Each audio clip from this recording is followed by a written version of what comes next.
My name is Revindranath Roshni and I am from Group 3. So today's discussion is about the 5 transformation of learning. And we will talk about 5 of typical, habitual and objective of education and how digital learning helps in today's world and how it is influenced in day-to-day life. Digital learning helps to bring the historical ways used to do, and it reproduce the theoretical or traditional out effect of learning.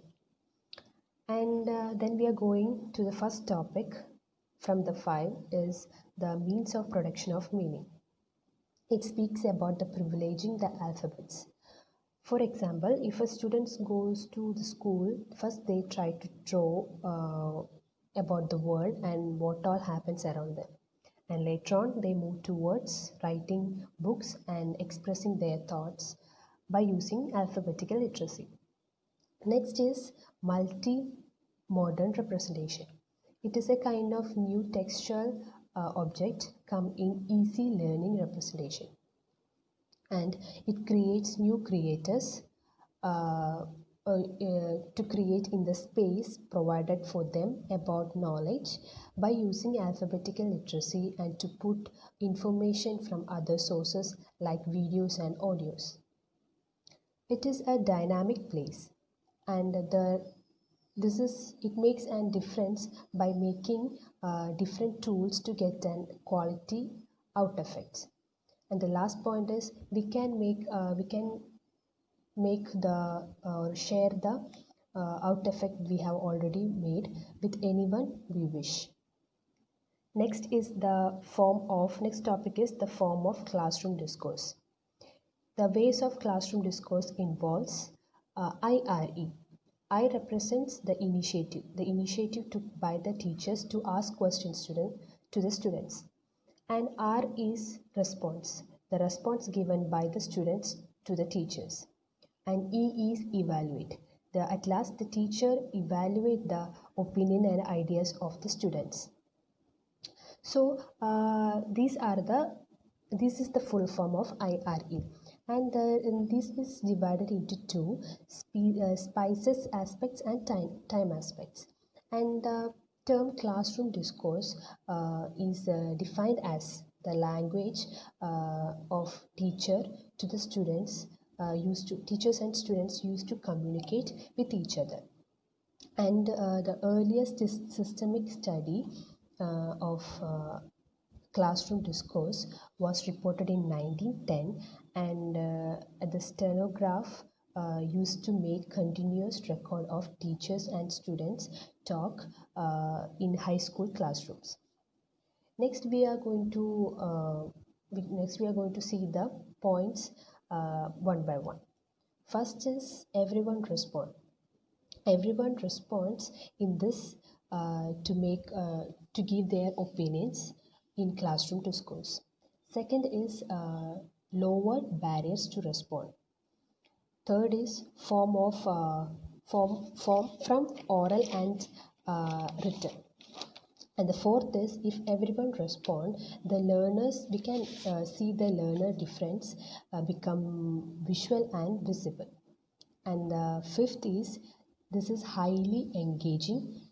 And the sixth point is the read and write mix and the participant mix is about right. And the seventh is it helped to break out from the four walls of classroom and the cells of timetable. And the eighth is anyone can be an initiator. Not only the teachers, the students and everyone who wish can be an initiator. And the ninth is it is a new transparency or learning analytics and assessment. So from these all points we will understand that it is bringing humanity into technology. I am Kaipada Vinod Chandra, and third of these transformations is the social relationship of text and learning. We know that the social relationship of text and learning may change the digital learning environment. For example, a student is working on an autobiography. On the right side we can see the informative text.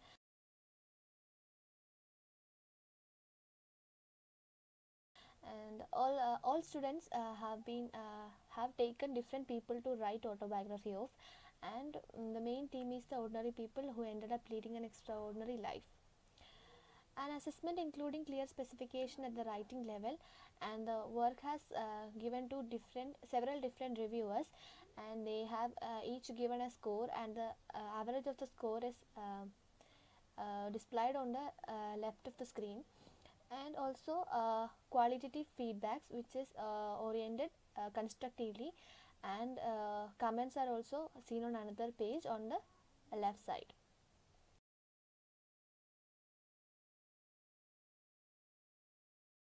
And another example is veterinary students doing their clinical analysis. An animal is taken to the veterinary hospital with all the symptoms. What the students does is the analyzing the symptoms. They use multimodal texting which uses images, data sets, etc. So the multimodal texting in the form of clinical analysis. Here also we can see the feedback like discussion about this work. It is the whole area in the domain of artificial intelligence, which is called the machine learning. We are all involved in a very kind of ambitious way in experimenting with easy learning environment and pushing the boundaries such that the machine being supporters of human being. It's the human computer relationship. It's not the computer alone doing the work. It is computer working with human. Human treats the computer as the supporters in participating, and participating in helpful participants in the knowledge and assessment areas. The social learning and collaborative intelligence process is a kind of diagram model. What we have is we have doing a draft, looking at the rubric, looking at the other people's peer of view, and doing a peer of view. We have feedback that comes back. We have a feedback on the feedback. We have a revision. So we have a whole lot of processes where this is instructive, where it happens systematically, but there are a lot of points of cycling, backing of the things, refining things, getting social feedback along the way. So the idea of this is systemizing these processes of collaborative intelligence. On the left hand side of the screen we have cognition, and on the right hand side of the screen we have the metacognition.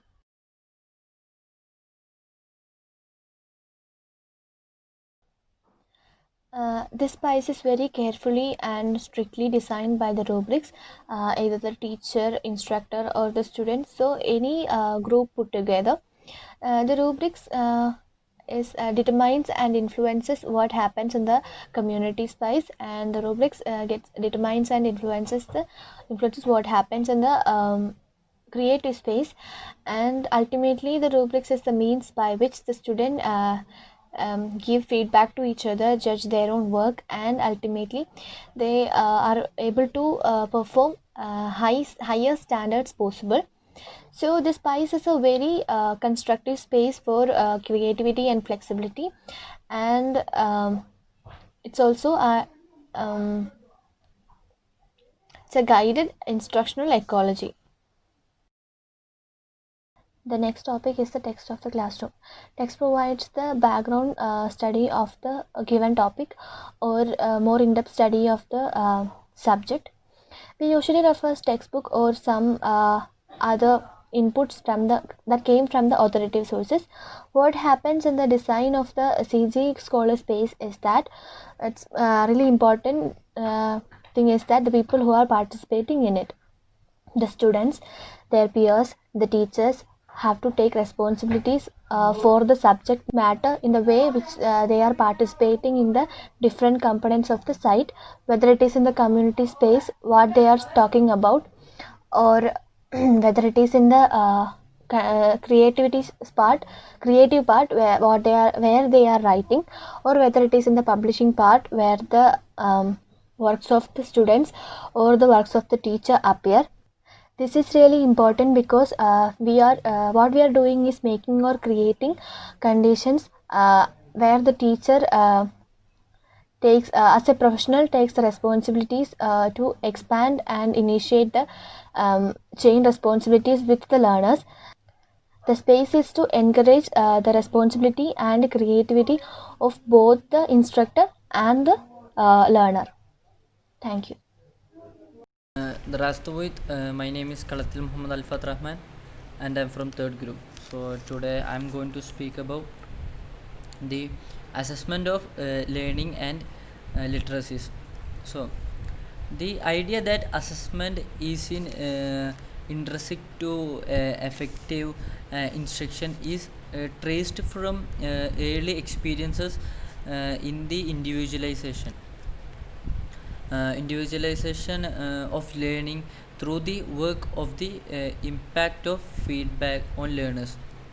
This provides comprehensive of assessment that is used to support learning.